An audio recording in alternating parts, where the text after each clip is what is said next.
Hi hello. അപ്പോൾ നിങ്ങൾ എൻ്റെ മൂന്നാർ പോയ വീഡിയോസൊക്കെ കണ്ടു എന്ന് ഞാൻ വിചാരിക്കുന്നു.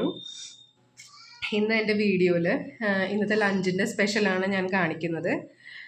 നമുക്കിപ്പോൾ വീഡിയോയിലേക്ക് പോയാലോ. ഇന്നിപ്പോൾ കുറച്ച് കറികളൊക്കെ ഉണ്ട് കേട്ടോ. ഞാൻ വാങ്ങിയിട്ട് വെച്ച മീൻ കറിയാണ് ഉണ്ടാക്കാൻ പോകുന്നത്.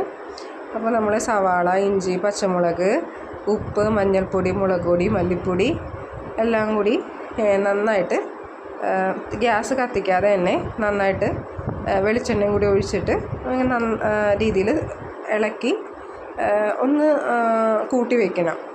നമ്മളതിലേക്ക് തേങ്ങാപ്പാലാണ് ഒഴിച്ചു കൊടുക്കുന്നത്. തേങ്ങാപ്പാൽ അവൈലബിൾ അല്ല എന്നാണെങ്കിൽ നമ്മൾ തിളപ്പിച്ചാറിയ വെള്ളം ഒഴിച്ചാലും മതി കേട്ടോ, ചൂടുവെള്ളം ഒഴിച്ചാലും മതി. അപ്പോൾ ഞാനിതെല്ലാം തേങ്ങാപ്പാൽ കൂടി മിക്സ് ചെയ്ത് ഇനി ഞാൻ ഗ്യാസ് ഓണാക്കാൻ പോവുകയാണ്. ഇനിയാണ് ഞാൻ ഗ്യാസ് ഓണാക്കുന്നത്. അപ്പോൾ നമ്മുടെ മീനിൻ്റെ ഫസ്റ്റ് സ്റ്റെപ്പ് തിളച്ചിട്ടുണ്ട്. അതിലേക്ക് ഞാൻ മീൻ കഷ്ണങ്ങളൊക്കെ പെറുക്കിയിടുന്നുണ്ട് കേട്ടോ. അപ്പോൾ എല്ലാം ഇളക്കി യോജിപ്പിച്ച് വെച്ചു. ഇനി അടുത്തത് ഞാൻ മീൻ വറുക്കാനിട്ടിരിക്കുകയാണ്. അപ്പോൾ നമ്മുടെ മീൻ കറി റെഡി ആയിട്ടുണ്ട്. ഇനി അടുത്തത് ഞാൻ ചെമ്മീൻ റോസ്റ്റാണ് ഉണ്ടാക്കുന്നത്.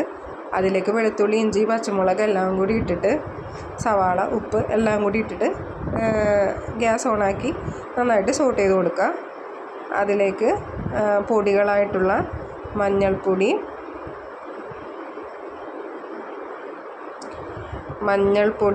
മുളക് പൊടി, കുരുമുളക് പൊടി ഇതെല്ലാം കൂടി നന്നായിട്ട് മിക്സ് ചെയ്ത് കൊടുക്കുക കേട്ടോ. ഞാനിങ്ങനെ നന്നായിട്ട് വഴലാനൊന്നും കാത്തിരിക്കില്ല. പെട്ടെന്നായിരിക്കും എൻ്റെ പണികളൊക്കെ. തന്നെ അത് വഴണ്ട് വന്നോളും. എൻ്റെ റെസിപ്പിയാണ് കേട്ടോ ഇതൊക്കെ. ഇത് നമുക്ക് ആ ചെമ്മീനും ആ ഗ്രേവിയും കൂടി ഒരുമിച്ച് അങ്ങ് വെന്തോളും. പയ്യെ നേരിയ ഫ്ലെയിമിട്ട് കൊടുത്താൽ മതി, നല്ല റോസ്റ്റായിട്ട് വന്നോളും. ഞാൻ സവാള അടുത്ത ചട്ടിയിൽ സവാള വെച്ചിട്ട് അതിലേക്ക് കൂർക്കൊലത്തുവാണേ. അപ്പോൾ ഇതൊക്കെയാണ് ഇന്നത്തെ എൻ്റെ ലഞ്ചിൻ്റെ സ്പെഷ്യൽ എന്ന് പറയുന്നത്. എല്ലാ ദിവസവും ഞാൻ ഇത്രയൊന്നും ഉണ്ടാക്കാറില്ല. ഇതെനിക്കിങ്ങനെ ഉണ്ടാക്കാൻ തോന്നി, അതുകൊണ്ടിട്ടാണ് ഞാൻ ഇത്രയും കറികൾ ഉണ്ടാക്കിയത് കേട്ടോ.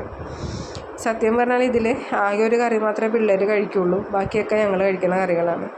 അത് എല്ലാം കഴിക്കണമെന്നില്ല, കുറച്ചേ കഴിക്കാറുള്ളൂ.